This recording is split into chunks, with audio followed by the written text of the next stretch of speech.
Welcome to the first podcast episode for Tower of God.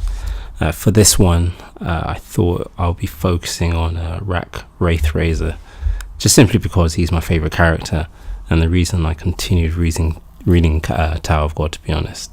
I'm not sure if I would have been as hooked if it wasn't for him being introduced with his like alpha attitude and turtle slogans.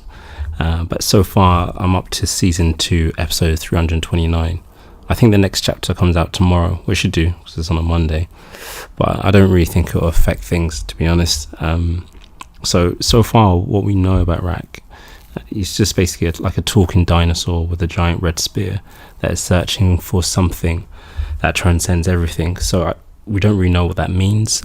We know that a lot of people want power, fame, money, etc. But it seems like he wants something completely different. Maybe that's why he kind of reminds me a lot like Zoro from One Piece. Like he just has this kind of journey that's not necessarily about finding what Luffy wants, which is like One Piece, but actually just finding maybe more about himself. And we don't really know much about him. Like we don't know how old he is or where he's from. But I think I kind of think I know where he might be going.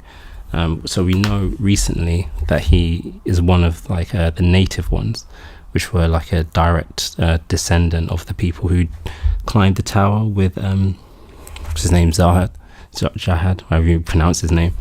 And they're supposed to have all these like natural element powers.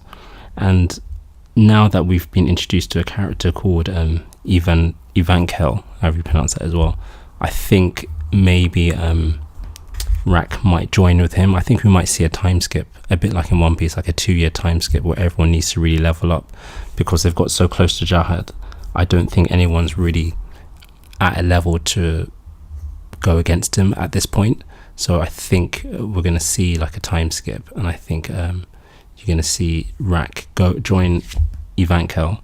And Ivankel's got like, he's an elemental character like Rak who obviously can control fire. And I think that would be really complementary to Rak, who's Earth. And Earth, usually, if you like watch RPGs like Pokemon, Earth, ground usually defeats fire. But Ivankel's so strong, I think his fire could actually beat Rak. So I think he would probably take him somewhere else. I don't know how they actually get there.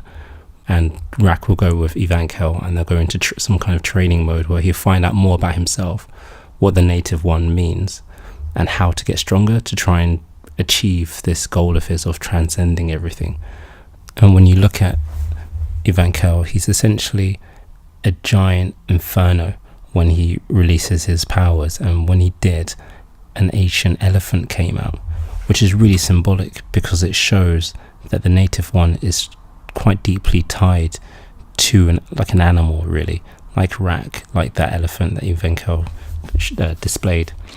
And I think, how would he actually help Rak? Well, I think he'll help him power up in terms of, a bit like in One Piece, where some characters like Don Flamingo have like an awakening where everything around them turns into their natural power. So Don Flamingo has a string type power and everything turns into strings. I think he'll allow Rak to turn everything he wants into rock. And how that help? Maybe he could combine with Ivankel. So Rak will turn everything into rock. Ivankel will use that as like a volcano type of combination, so you might be able to do combinations with people who are also native ones, which would be really interesting. And maybe Rak might grow in size, might turn into like a giant onyx, who knows. But I think I can definitely see a couple of chapters of him training with Ivankel and learning a lot more about the distant past and how that links into the future.